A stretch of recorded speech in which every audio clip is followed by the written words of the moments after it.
Halo Bapak Ibu guru hebat di seluruh Indonesia. Seperti yang kita tahu, ada aturan kurikulum baru nih untuk PAUD yang bakal berlaku di tahun 2025. Katanya sih, bakal ada beberapa perubahan dalam cara kita mengajar. Nah, di sini kita akan coba bedah bareng-bareng poin-poin paling pentingnya, biar kita semua jadi lebih siap dan percaya diri menyambutnya di kelas nanti. Jadi, pertanyaan besarnya kan ini. Dengan adanya aturan baru, sebetulnya apa sih dampaknya buat kita dan anak-anak didik di kelas sehari-hari? Ini tuh bukan sekedar dokumen baru yang harus dihafal ya. Anggap saja ini peta jalan baru yang akan memandu kita semua. Yuk kita cari tahu sama-sama? Nah, ini dia intinya. Kalau ada satu hal yang perlu banget kita ingat dari kurikulum baru ini, ya ini dia, pembelajaran mendalam. Dengerin deh, ini bukan sekedar metode atau teknik baru, tapi sebuah pergeseran. Sebuah filosofi yang akan jadi fondasi dari semua yang kita lakukan di sekolah. Oke, sekarang yuk kita masuk lebih dalam buat bener-bener ngerti apa sih sebetulnya yang dimaksud dengan pembelajaran mendalam itu.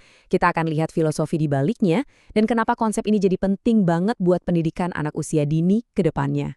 Coba deh kita lihat definisinya. Pembelajaran mendalam itu intinya adalah menciptakan sebuah ekosistem belajar. Jadi tujuannya bukan lagi cuma transfer ilmu, tapi gimana caranya kita membangun sebuah pengalaman yang utuh buat anak. Pengalaman yang melibatkan pikiran, perasaan, dan juga tindakan mereka. Pokoknya, pengembangan anak secara menyeluruh alias holistik. Terus, gimana cara kerjanya? Gampangnya, filosofi ini punya 3 tiang utama. Yang pertama, berkesadaran. Artinya, anak itu belajar karena memang muncul dari dalam dirinya. Contohnya, pas mereka antusias, memilih sendiri mau main apa. Kedua, bermakna. Ini artinya pembelajaran itu nyambung sama dunia nyata mereka. Jadi bukan cuma lihat gambar tanaman di buku, tapi ayo kita sama-sama menanam bibit di kebun sekolah. Dan yang ketiga, tentu saja menggembirakan. Kita ciptakan suasana kelas yang asyik, di mana anak-anak itu berani mencoba dan gak takut salah. Oke, filosofinya udah dapet ya. Pertanyaan berikutnya, gimana cara kita menerapkannya? Nah, untungnya kurikulum baru ini ngasih kita kerangka kerja yang jelas banget. Yuk kita intip strukturnya. Sederhananya gini, struktur kurikulum kita sekarang itu dibagi jadi 2 bagian besar. Intrakurikuler dan kokurikuler. Anggap aja intrakurikuler itu kegiatan inti kita sehari-hari di dalam kelas. Sementara kokurikuler itu semacam proyek penguatan yang bikin pembelajaran jadi lebih nyata. Keduanya ini saling melengkapi, tapi untuk sekarang kita fokus dulu ke yang intrakurikuler ya. Nah, di dalam intrakurikuler ini fokusnya ada pada 3 fondasi utama. Pertama, tentu saja nilai agama dan budi pekerti. Ini dasarnya. Kedua, penguatan jati diri anak supaya mereka kenal siapa dirinya. Dan yang ketiga, pengenalan dasar-dasar literasi dan STEM, yaitu sains, teknologi, rekayasa, seni, dan matematika. Terus, gimana cara kita ngajarin semua fondasi itu? Jawabannya cuma satu, melalui bermain bermakna. Ini dia jantungnya PAUD. Ingat ya, ini bukan sekedar main bebas loh, tapi ini adalah aktivitas bermain yang kita, para guru, rancang dengan sengaja.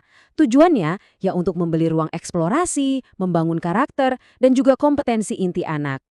Nah, sekarang kita sampai di bagian yang paling ditunggu-tunggu, detail teknisnya. Gimana sih kita menerapkan semua ini dalam jadwal harian kita?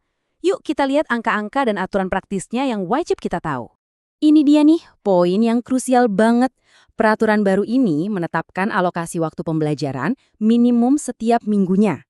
Jadi, untuk anak usia 4-6 tahun, kita perlu menyediakan waktu minimal 900 menit. Sementara untuk kelompok yang lebih muda, usia 3-4 tahun, minimalnya 360 menit. Angka ini jadi panduan utama kita pas nyusun jadwal mingguan. Tapi tunggu dulu. Ini yang penting banget buat kita ingat. Angka-angka tadi itu bukan harga mati kok. Peraturan ini justru ngasih kita fleksibilitas. Artinya, kita bisa banget menyesuaikan pembagian waktunya sesuai dengan kondisi unik di sekolah kita masing-masing. Jadi jangan khawatir, kita tetap punya ruang buat berkreasi. Oke, kita udah bahas apa dan bagaimananya. Sekarang saatnya kita paham mengapanya. Sebenarnya apa sih visi besar di balik semua perubahan ini? Kenapa ini penting? Yuk kita lihat tujuan mulia di baliknya. Kutipan dari Bapak Pendidikan kita, Ki Hajar Dewantara ini pas banget buat merangkum semangat kurikulum baru ini. Jadi, aturan ini tuh bukan beban administrasi ya, tapi ini adalah alat bantu buat kita para pendidik dalam menuntun dan mengembangkan semua potensi alami yang ada di dalam diri setiap anak. Tujuannya agar mereka bisa tumbuh jadi manusia yang bahagia dan selamat. Dan pada akhirnya, semua usaha kita ini muaranya cuma satu, yaitu membentuk generasi masa depan Indonesia sebagai pelajar sepanjang hayat. Pelajar yang gak cuma pinter otaknya, tapi juga punya karakter kuat yang berlandaskan nilai-nilai Pancasila. Inilah tujuan akhir dari perjalanan pendidikan kita. Jadi, setelah kita bedah semua ini, pertanyaan terakhir ini kembali untuk kita semua.